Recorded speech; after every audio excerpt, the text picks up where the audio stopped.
პაპი ფრანცისკეს გარდაცვალების შემდეგ კარდინალები 22 აპრილს ვატიკანის სინოდის დარბაზში შეიკრიბნენ და საჭირო გადაწყვეტილებები მიიღეს. კათოლიკური ეკლესიის მეთაურს შაბათს 26 აპრილს დაკრძალავენ. მსურველებს კი მისთვის პატივის მიგების საშუალება 4 შაბათიდან 23 აპრილიდან ექნებათ. სწორედ 23 აპრილს დაასვენებენ პაპს წმინდა პეტრეს ბაზილიკაში. პაპის დაკრძალვის ცერემონია შაბათს ადგილობრივი დროით დილის 10 საათზე ჩანიშნეს. კრეპეს კარდინალთა კოლეგიის დეკანი კარდინალი ჯოვანი ბატისტა რე უძღვებოდა. ვატიკანის განცხადებით შეხვედრაში მონაწილეობა 60-ზე მეტმა კარდინალმა მიიღო.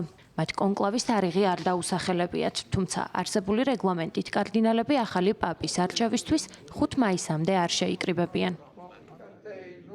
ამ გარდამავალ პერიოდში ვატიკანის მართვაში კამერლენგოს კარდინალ კევინ ფარელის დასახმარებლად 3 დღის ვადით 3 კარდინალი შეირჩა. ვადის ამოწურვის შემდეგ ისინი სხვა კარდინალებით ჩანაცვლებიან, ვიდრე ვატიკანსა და კათოლიკურ ეკლესიას ახალი მეთაური არ ეყოლება.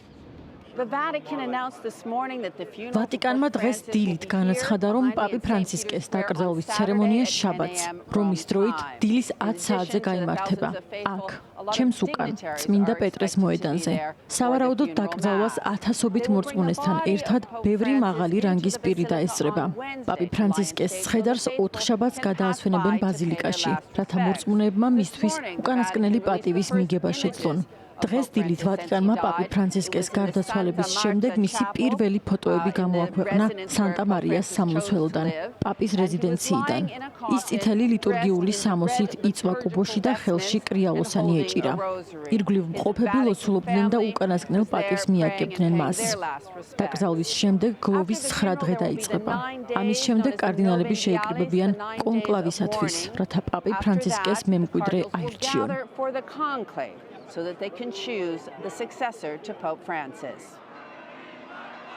რომის კათოლიკური ეკლესიის მეთაურად 12 წლიანი მსახურების შემდეგ პაპი ფრანცისკე ორშაბათს 21 აპრილს 88 წლის ასაკში ინსულტის შედეგად გარდაიცვალა. მისი ჯანმრთელობის მდგომარეობა რამდენიმე თვის წინ დამძიმდა. 14 თებერვალს პაპი ორმაგი პნევმონიის დიაგნოზით საავადმყოფოში გადაიყვანეს, საიდანაც შინ 29 მარტს დაბრუნდა. პაპის საზოგადოებამ ბოლოს კვირას 20 მარტს იხილა, როცა იგი წმინდა პეტრეს მოედანზე შეკრებილებს უკანასკნელად მიესალმა. მას შემდეგ, რაც ვატიკანმა პაპის გარდაცვალების შესახებ ინფორმაცია გაავრცელა, წმინდა პეტრეს მოედანზე მისთვის პატივის მისაგებად ათასობით ადამიანი მივიდა. მისი წინამორბედებისგან განსხვავებით, რომის 266 პაპს არა წმინდა პეტრეს, არამედ სანტა მარია მეჯორეს ბაზილიკაში დაკრძალავენ. ეს მის ღრმა პატივისცემასა და სიყვარულს უკავშირდება ღვთისმშობლის ხატის მიმართ, რომელიც ამ ბაზილიკაშია დაბრძანებული.